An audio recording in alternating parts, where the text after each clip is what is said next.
I've been hearing for my 35 years covering sports about the family that is created within these teams. They lost a family member. It's almost impossible to imagine what that group has been through over the course of the last week and a half. You saw how beautifully they paid tribute to him last night. And so we leave that part of it there and move to the football part of it.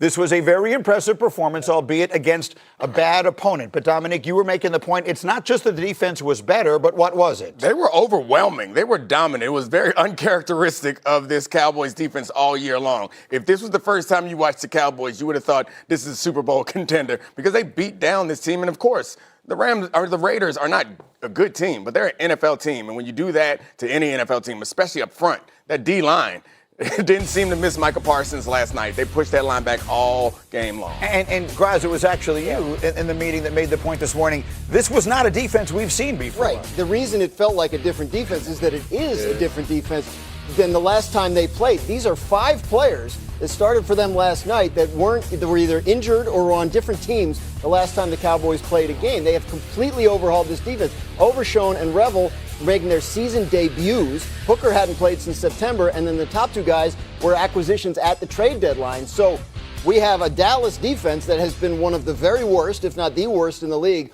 all season long, and they've replaced half of it as we head into the second half of the season. The Raiders were not up to the task. It is tough to judge a team, their performance against an opponent like that. However, if you are a Cowboys fan and you're looking for reason for hope for a second half turnaround, that's it. The changes that have been made on defense as a result of trades and guys getting healthy. I love y'all, man. Why do you have that skeptical Y'all look good on you? TV. Please Y'all tell good them, TV 5 new people. guys. I know 5 new is good TV. Please, I mean, Jeff, we sell it. I mean, 85 Bears out here just balling, locking people down. Did you watch it? I mean, hold on. serious? Did we tell a lie? Did you watch the game? Did you watch the Raiders game? No lies. They ran the ball dang 12 times, threw it with Geno Smith. Okay. Now Now we get to the bottom of it. Right He's not lost money. they do everything. Hey, Jeff, did you hear him? If you've never seen the Dallas Cowboys play before you last think this night, Super Bowl champ? I mean, goodness. You know, they were we got 5 new players. It's a totally revamped team. Just wait and watch all this. I mean, dude, we played the Raiders. Slow it down. I feel like I was very measured. All the You did a good job. Okay, so hold on. Here's what's going to happen. Yeah. Is we're going to find out. Yep. Because the Yes. next Yeah, you 3 are. games, they've got the Eagles, they've got the Chiefs, they've got the Lions. So last night, you could even call that, if this is a new defense, this was their preseason game, right? This was their warm-up. And I mean that specifically. The Raiders are deserving of that level of disrespect. they're bad. When you're a team that's that bad, and you draft a running back in the top 10, you deserve to continue to be really bad. So that's their spot in life. Yeah. When you come to the Cowboys side of this thing, now we'll find out. Now they got a game under their belts. They have a quick turnaround to Sunday Eagles, quicker turnaround to Thursday Chiefs. In the next 10 days, they either will or will not have a season ahead. And that's exactly what it is because they've kind of put themselves in hold. You see that record at the top of the screen, 4-5-1. So they're at the bottom looking up at all the other teams. But when you have an opportunity like this ahead of you, Graz mentioned these new additions to the defense. Now we're going to really see what they're made of. The Philadelphia Eagles offensively are struggling right now. We watched CeeDee Lamb and we watched George Pickens go ham last night in that game. Can you do it against a better opponent in the Philadelphia Eagles? You're getting Quinyon Mitchell and all of those guys out there on the defensive side of the ball. Can you go out there and put up 30 points against them and force the Eagles to have to respond? That was an amazing graphic. Those 4 teams that they play next were the 4 best records in the league last year. Yeah. Like everyone on that list won at least 14 games last year. So we're going to find out. And guys, don't let them win that Eagle game because if they do, the streak? I'm just saying if they do. This guy. Dan is not willing to say goodbye. That's why he was pumping the Cowboy. Now, I'm just you know saying, what? Now it all makes sense. Don't let them Bryce. win that Philly game. So, Jeffrey, you think that we're good at making interesting TV? You think we're good at big proclamations? Ooh. We learn from the best. Here's Jerry Jones last night talking about his wide receivers, Lamb and Pickens. Well, I think had outstanding games. Pickens was, I've never seen a performance like that, and it was poetic the way that he was making those moves out there and doing it. It was like he was in an opera or something going on out there, a ballet. But I'm proud for both of them. They played really outstanding today and gave his team a lift. George Barishnikov Pickens getting it done last night. The combination, look, the reality is we've been saying it all year long. The combination of Dak Prescott, CeeDee Lamb, and George Pickens should be as dangerous as any in the NFL, and certainly last night they looked it. I mean, all the plays that Pickens made were outstanding. I don't even know we have the tape cut, but the most amazing play was one that didn't count. When he had the one-handed catch in the corner of the end zone that looked Beckham-esque. Like, this team wasn't the best thing he's ever seen. But it was really good and really impressive. And I do think this team is a lot better than they were early in the season. It should be respected. And those receivers. Offense, we talked about this all season. They are a vicious offense. Tight end, good. Receivers, good. Running back, good. Quarterback, otherworldly. They have the pieces and parts. I'm skeptical because the defense. I got to see it to believe it, and continue to see it to believe it. It was a great performance last night. It was an opera, ballet, all the magnificent arts. It was all those things. I tell you what, and George Pickens he should be singing the solo aria. He's the tenor in the middle of the stage at the end, singing La Donna Mobile, because he's as good as it gets. You've been to a lot more opera than I have. He's no awfully question good about that. But look, the defense doesn't have to be the 85 Bears. Like, all they have to be is just sort of not the worst, right? Because that offense is so good. This Eagle game this Sunday is fascinating. Eagles are having major trouble scoring, and I think we'll see. I mean, the Eagles will be favorites and deservedly so. But if the Cowboys can put up 33 on, played their way back into interesting last night, and the Eagles want to win every game 13-10, and I don't think you can beat the Cowboys 13-10, right? I don't think.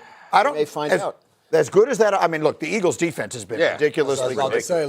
The acquisition of Jalen Phillips has made them even better. But do you think they're holding that team to 10 points? Possibly, yes. What we've just seen them do to other really good teams and good offenses, we need Dallas to go out there against an Eagles defense, against the guys that they have lined up across from, and be able to put up that type of production before we're going to say, yes, they're relevant again, but before we're going to say they have a chance to make a run. Detroit's offense is not like a joke. They got 9 on them. Exactly. Yeah. There's really, with this new defense that the Eagles have, that's kind of developed over the course of the season, there aren't really weak spots to attack. Normally you get at somebody disadvantaged by attacking the linebackers in pass coverage, or attacking that one weak spot in the secondary. Like, they don't. Dory Jackson made plays. They don't really have that anymore if Dory's going to play the way that he has. And then that D-line has waves of pass rushers now. They're in trouble. All right, so the Cowboys get it started for us. Tonight on Cowboys Nation Report, we break down the performance that reframed the entire narrative around the 2025 Dallas Cowboys. For weeks, questions surrounded this team. Fans wanted answers. Analysts wanted consistency. The league wanted proof that Dallas could still command respect in a season filled with adversity. And then, in one night, the Cowboys delivered a performance that made the national media stop in its tracks and declare, if this was the first time you watched Dallas this season, you would believe they're a Super Bowl contender. That level of praise does not come lightly. It does not come because of highlight moments or isolated plays. It comes from identity. It comes from execution. And in this particular game, for the first time this year, the Dallas Cowboys looked like a complete football team on both sides of the ball. What we witnessed was not simply a win, it was a shift, a recalibration of expectations, a moment where the team aligned behind its coach, behind its quarterback, behind its brotherhood, and showed the type of football that resonates far beyond 1 week's scoreboard. From the opening snaps, Dak Prescott played with precision and command. His timing with CeeDee Lamb was sharp. His trust with George Pickens was obvious. The ball placement, the anticipation throws, the quick game rhythm, it all reflected a quarterback who understood the moment and delivered under full control. Pickens himself played with a fluidity rarely seen at this stage of his Dallas tenure, and Lamb responded with the maturity and explosiveness that have defined his rise into the league's elite. These were not routine catches. These were tone-setting plays, each one reinforcing the larger truth emerging on the field. The Cowboys' offense had awakened.